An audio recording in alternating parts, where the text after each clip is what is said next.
कति बज्यो मेरो 10 बजिसक्यो हेर तँ कहाँ छ ए आमै खाना पाकिसक्यो होला त्यसलाई बोला खुवा हेर मेरो पीडा थाहा मान्छेले नि हेर हेर घर उठा त त्यसै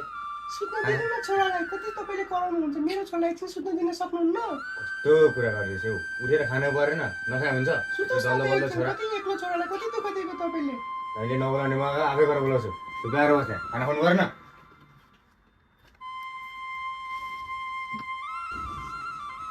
राम राम राम मेरो हेर सुतिरहेको छु ए बाबु बाबु यहाँ उठ खाना खाने हेर 10 बजिसक्यो खाना बाबा एकछिन सुत्न दिन्छु हेर यहाँ गेम खेला खेल्दै सिकेछ हेर्दा 10 बजिसक्यो यहाँ अनि खाना खानु परेन बाबु ए बाबु उठ त उठ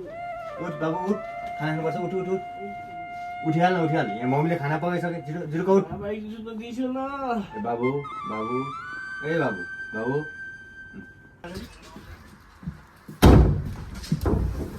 रवि यो त सुतिरहेको रहेछ ओइ आएको जानुहोस् यो त 10 मिनट मात्र बाँकी छ यसले खाना पनि खाएको छैन ल मसँग दबाई छ होला पर्छ दबाई छ यहाँ यो हेर यो ट्याब्लेट 2-3 वटा खा हुन्छ होला सक्दिनँ भनेर हुन्छ त गएको त जानु पर्यो नि त त्यो नेपाल होइन खाना खाएको छ कि छैन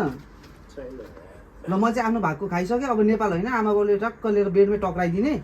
ल म चाहिँ गएँ के गर्छ हिँड छिटो ल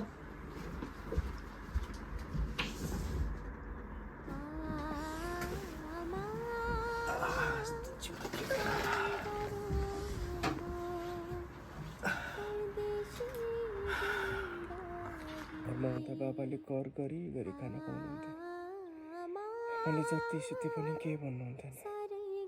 अहिले विदेश बाहिर सबै कुरा चलचल याद आउने रहेछ खान्न औषधि जान्छु यतिकै अहिले निस्दै त फेरि